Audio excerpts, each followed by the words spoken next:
So let me ask you something. What if your intelligence isn't this fixed thing you're just stuck with? What if it's something you can actually grow? That's what we're diving into today. These quiet, simple habits that can literally rewire your brain, making you sharper and more effective. All right, let's just get right to it with this big question. Is your intelligence set in stone? I mean, really think about that. For the longest time, the answer most people would have given you was a pretty firm yes. Yeah, for decades, the common thinking was that your IQ was just a number. You got a score, and that was it. That was your intellectual ceiling for the rest of your life. It was treated like an unchangeable fact, kind of like how tall you are. But turns out, that's not the whole story. Not even close. In fact, what modern science has discovered about our minds paints a totally different and way more hopeful picture. And this is where it gets really cool. We're going to look at the science behind this, your brain's incredible hidden power to grow. And this isn't just some motivational fluff. It's based on the actual physical way our brains are built to change and adapt. The magic word here is neuroplasticity. It sounds complicated, but it's really this. Your brain has this amazing, proven ability to physically rewire itself. The things you experience, the thoughts you have, the actions you take, they're not just gone in an instant. No, they are physically sculpting the structure of your brain every single day. Okay, think about it like this. It's the perfect analogy. Imagine your brain's connections are like paths through a dense forest. The very first time you think a new thought, it's like hacking your way through the undergrowth. But the more you travel that same path, well, it gets wider, clearer, and easier to travel. Every single time you learn something new, you are carving that path a little deeper. So what actually creates these new paths? What's the trigger? It comes down to something called focused struggle.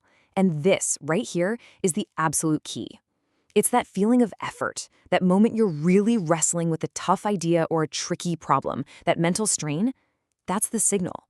It's your brain getting a message that says, hey, pay attention. This is important. We need to build a stronger connection right here. Okay, so we've got the science, which is awesome, but how do we actually use it? This next part is all about putting that theory into practice. We're going to break down 3 specific actionable habits that tap into neuroplasticity to actively help you grow your intelligence. All right, habit number 1. This one is so simple, but it is seriously powerful. It's called the cognitive pause, and it's all about one thing, creating a little bit of space for deliberate thought. You can see the whole process laid out here. Something happens, you get a stressful email, someone asks you a tough question, that's the stimulus.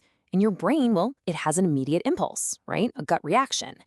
The habit is to consciously wedge a pause into that tiny, tiny gap between the impulse and your action. That pause, that's where the magic happens. That's the moment you stop running on autopilot and choose a smarter, more thoughtful response. Okay, habit number 2 is all about turning your thinking inward. It's the art of what's called metacognition. Now, I know that sounds like a big, fancy academic word, but trust me, it's one of the most practical skills you can possibly build. So what is it? Simply put, metacognition is thinking about your thinking. That's it. It's the ability to kind of step outside your own head for a second and just observe your own thought process. So instead of just having an opinion, you start asking yourself, wait a minute, how did I even get here? Why do I think this? And you can start doing this like right now. The next time you feel really strongly about something, just hit pause and ask yourself this exact question. Why do I believe this is true? What's the actual evidence I'm basing this on? Just doing that, just that little bit of self-questioning can reveal your own biases and make your reasoning so much stronger. Or here's another great one for when you're stuck on a problem. Ask yourself, what's another way to look at this? This question is like a crowbar for your brain. It forces you to get off the path that isn't working and actively hunt for new angles and creative solutions. You're literally exercising that neuroplasticity we talked about. And that leads us perfectly into our 3rd and final habit.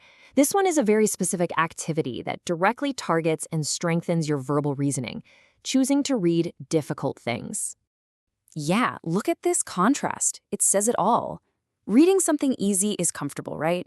It feels good because you're just traveling down those well-worn neural paths. But picking up something difficult, a book with complex ideas, unfamiliar words, that is the focused struggle. That's the mental workout. You're forcing your brain to build brand new, stronger connections for understanding and reasoning. So when you put all this together, what's the big idea? What's the main takeaway? It's really a total mindset shift.